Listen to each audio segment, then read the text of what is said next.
नमस्कार। आकाशवाणी से समाचार प्रभात के साथ मैं विशाल शर्मा।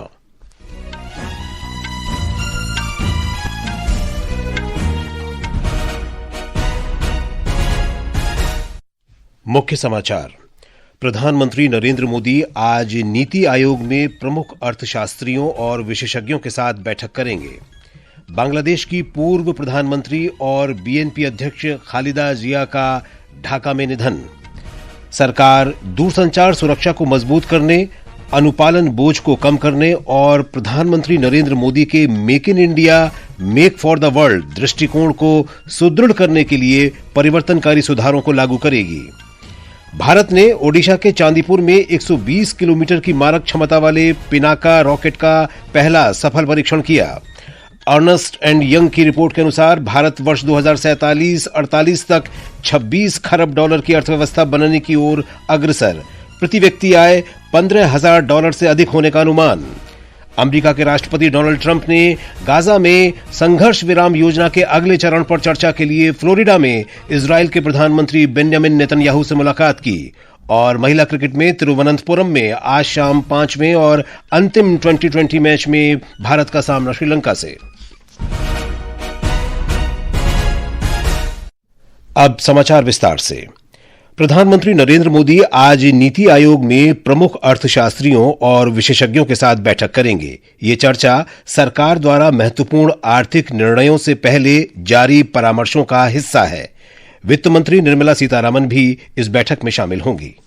इस बैठक में कई आर्थिक मुद्दों पर विस्तृत चर्चा होने की आशा है। बैठक में आर्थिक विशेषज्ञ देश की वर्तमान आर्थिक स्थिति और भविष्य की प्राथमिकताओं पर अपने विचार और आकलन साझा करेंगे। श्री मोदी आगामी केंद्रीय बजट पर अर्थशास्त्रियों के सुझाव और दृष्टिकोण को जानेंगे। इस दौरान विकास को गति देने, व्यापक आर्थिक स्थिरता को मजबूत करने तथा उभरती चुनौतियों का समाधान करने के लिए और सुधारों की आवश्यकता पर भी बातचीत होने की उम्मीद है। घरेलू और वैश्विक आर्थिक परिदृश्य भी इस बैठक का एक प्रमुख विषय रहेगा। इस तरह के परामर्श सरकार की बजट पूर्व प्रक्रिया का एक नियमित हिस्सा है। इसका उद्देश्य नीतिगत निर्णयों को अंतिम रूप देने से पहले विभिन्न प्रकार के सुझावों को शामिल करना है। नीति आयोग में होने वाली ये चर्चा सरकार को आर्थिक नियोजन के अगले चरण की तैयारी करने में काफी सहायता करेगी। समाचार कक्ष से मैं मुकेश कुमार बल। बांग्लादेश की पूर्व प्रधानमंत्री और बांग्लादेश नेशनलिस्ट पार्टी बीएनपी की अध्यक्ष खालिदा जिया का आज सुबह ढाका के एक अस्पताल में उपचार के दौरान निधन हो गया। वे 80 वर्ष की थीं। खालिदा जिया बांग्लादेश की 2 बार प्रधानमंत्री रहीं। वे दशकों तक बांग्लादेश की राजनीति की अत्यधिक प्रभावशाली हस्तियों में से एक थीं। उन्होंने कई वर्षों तक बीएनपी की अध्यक्ष के रूप में अपनी सेवाएं दी।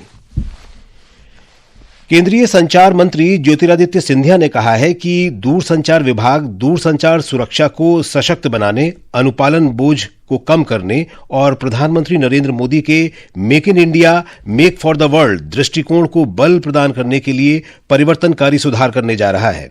श्री सिंधिया ने एक सोशल मीडिया पोस्ट में कहा कि प्रमुख सुधारों में मूल उपकरण निर्माताओं के लिए अस्थायी सुरक्षा प्रमाणन योजना का 2 साल के लिए विस्तार और दूरसंचार सुरक्षा परीक्षण प्रयोगशालाओं के लिए शुल्क में कमी शामिल है। श्री सिंधिया ने कहा कि इन सुधारों का उद्देश्य दूरसंचार सुरक्षा को सशक्त बनाना, अनुपालन बोझ में कमी लाना और सतत औद्योगिक विकास को सक्षम बनाना है। रक्षा अनुसंधान और विकास संगठन डीआरडीओ ने चांदीपुर के एकीकृत परीक्षण स्थल से लंबी दूरी के पिनाका गाइडेड रॉकेट का पहला सफल उड़ान परीक्षण किया। रॉकेट का 120 किलोमीटर की अधिकतम दूरी के लिए परीक्षण किया गया। रक्षा मंत्री राजनाथ सिंह ने इस उपलब्धि पर डीआरडीओ को बधाई दी है। उन्होंने इसे मील का पत्थर बताते हुए कहा कि इसका सफल डिजाइन और विकास सशस्त्र बलों की क्षमताओं को और बेहतर बनाएगा। नागर विमानन उड्डयन मंत्री किंजरापू राममोहन नायडू आज बेंगलुरु में नई पीढ़ी के अत्याधुनिक हेलीकॉप्टर ध्रुव की पहली उड़ान की शुरुआत करेंगे। ये उन्नत हल्का स्वदेशी helicopter Hindustan aeronautics limited HAL ने विकसित किया है। ये 6 से 14 सीटों वाला हेलीकॉप्टर पर्यटन, वीआईपी, परिवहन, आपदा, बाढ़ प्रबंधन और समुद्री अभियानों जैसे नागरिक कार्यों में सक्षम है। भारत की विकास यात्रा में वर्ष 2025 एक निर्णायक कालखंड है। इस वर्ष कल्याणकारी नीतियों ने प्रगति को जन्म दिया और मजबूत इरादों ने सार्थक परिणाम दिए। विशेष श्रृंखला सुधारों का वर्ष में आज प्रस्तुत है 2025 में सांस्कृतिक क्षेत्र में भारत की प्रगति। इस साल भारत का सांस्कृतिक पुनर्जागरण निर्णायक रूप से राष्ट्रीय मुख्यधारा में शामिल हो गया है। यह वर्ष देश के आध्यात्मिक परिदृश्य में एक महत्वपूर्ण क्षण था। जब अयोध्या में श्री राम जन्मभूमि मंदिर का निर्माण पूरा हुआ, तो वहीं नवंबर में प्रधानमंत्री नरेंद्र मोदी ने एक ऐतिहासिक क्षण के रूप में राम मंदिर के शिखर पर भगवा धर्म ध्वजा फहराया। यह वर्ष इसलिए भी शानदार रहेगा क्योंकि दीपावली को यूनेस्को की मानवता की अमूर्त सांस्कृतिक विरासत की सूची में शामिल किया गया। इसी तरह भारत के मराठा सैन्य परिदृश्यों को यूनेस्को की विश्व धरोहर सूची में शामिल किया गया, जिससे वैश्विक विरासत शक्ति के रूप में देश की स्थिति काफी मजबूत हुई। सामूहिक भागीदारी की भावना से राष्ट्रीय गीत वंदे मातरम की 150वीं वर्षगांठ को एक साल तक चलने वाले उत्सव के रूप में शुरू किया गया। करीब 1 करोड़ 60 लाख से अधिक नागरिकों ने अपनी प्रस्तुतियां रिकॉर्ड की। वंदे मातरम का मूल भाव है भारत माँ भारती। हमें इस सदी को भारत की सदी बनाना है। ये सामर्थ्य भारत के 140 करोड़ लोगों में है। हमें इसके लिए खुद पर विश्वास करना होगा। इस बीच 2025 में आस्था और सांस्कृतिक अभिव्यक्ति में जन भागीदारी अभूतपूर्व पैमाने पर पहुंच गई। प्रयागराज महाकुंभ में 66 करोड़ से अधिक तीर्थयात्रियों ने भाग लिया, जो वैश्विक धार्मिक सभा का एक कीर्तिमान स्थापित हुआ। इस साल देश ने अपने संस्थापक नेताओं का भी सम्मान किया। राष्ट्रीय एकता दिवस पर सरदार वल्लभ भाई पटेल की 150वीं जयंती पर विशेष सिक्के और डाक टिकट जारी करने सहित स्मारक कार्यक्रम आयोजित किए गए। साथ ही डॉक्टर श्यामा प्रसाद मुखर्जी की 125वीं जयंती भी मनाई गई। कुल मिलाकर इन घटनाक्रमों ने 2025 को ऐसे वर्ष के रूप में रेखांकित किया जहां भारतीय सभ्यता का आत्मविश्वास एक दार्शनिक, सामूहिक और स्थायी अभिव्यक्ति में बदल चुका है। आदर्श और रोहन के साथ सकलैन अख्तर, आकाशवाणी समाचार, दिल्ली। ये समाचार आकाशवाणी से प्रसारित किए जा रहे हैं। ताजा समाचार जानने के लिए आप हमारे social media handle x@AIR News Hindi को फॉलो कर सकते हैं। समाचार प्रभात में आपका फिर स्वागत है। अंतर्राष्ट्रीय rating agency Ernst and Young की एक रिपोर्ट के अनुसार भारत 2047-48 तक 26 खरब डॉलर की अर्थव्यवस्था बन सकता है। रिपोर्ट में प्रति व्यक्ति मौजूदा आय बढ़कर $15,000 से अधिक होने का अनुमान व्यक्त किया गया है। रिपोर्ट में कहा गया है कि आने वाले दशकों में भारत का विकास अनुमान प्रमुख वैश्विक अर्थव्यवस्थाओं में सर्वाधिक बना रहेगा। देश के औद्योगिक उत्पादन इस वर्ष नवंबर में वार्षिक आधार पर 6.7% की तेज वृद्धि के साथ 25 महीनों के उच्चतम स्तर पर पहुंच गया।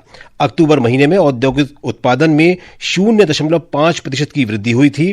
सांख्यिकी और कार्यक्रम कार्यान्वयन मंत्रालय के अनुसार नवंबर महीने में औद्योगिक उत्पादन में उछाल विनिर्माण क्षेत्र में 8% की वृद्धि के कारण संभव हुआ है।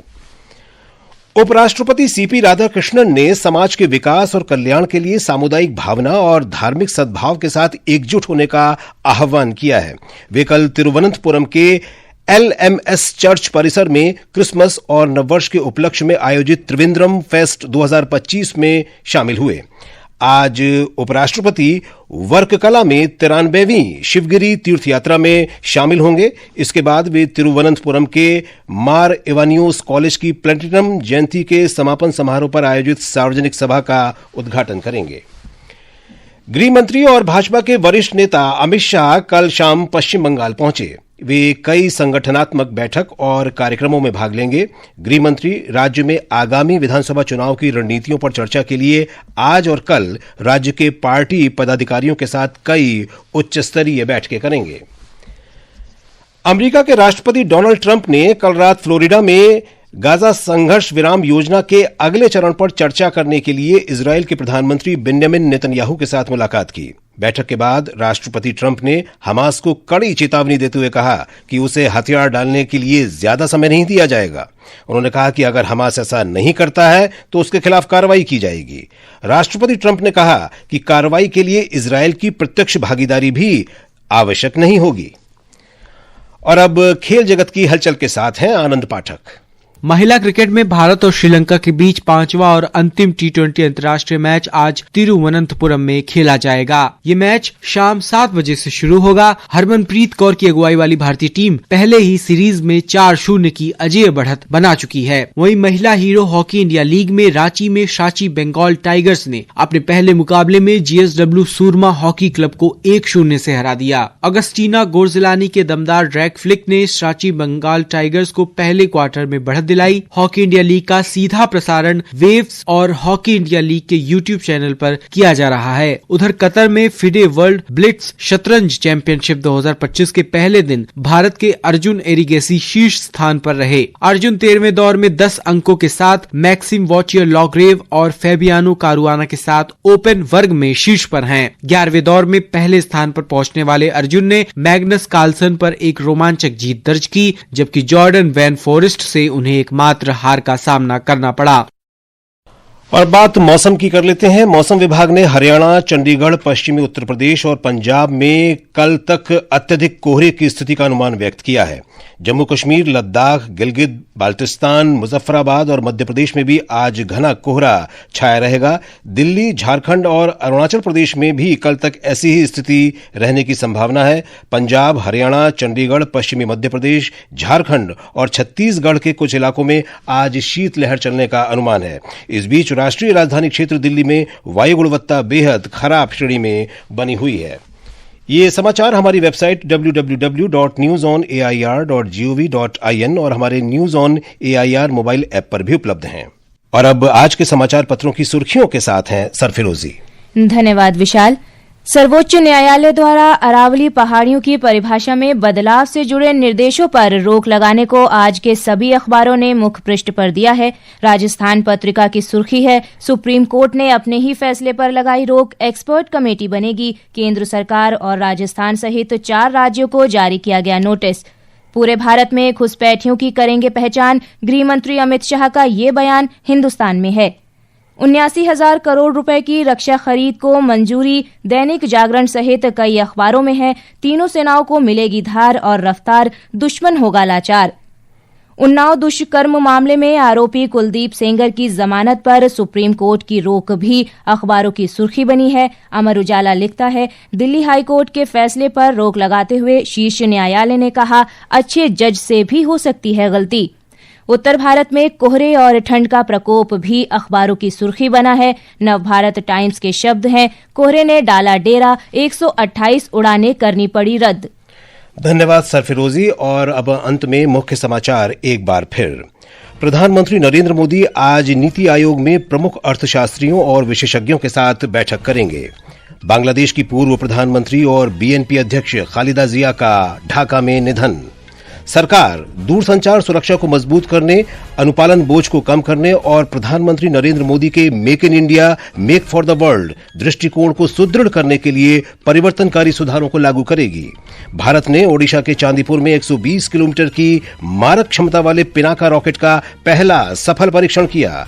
अर्नेस्ट एंड यंग की रिपोर्ट के अनुसार भारत वर्ष 2047-48 तक 26 खरब डॉलर की अर्थव्यवस्था बनने की ओर अग्रसर, प्रति व्यक्ति आय $15,000 से अधिक होने का अनुमान।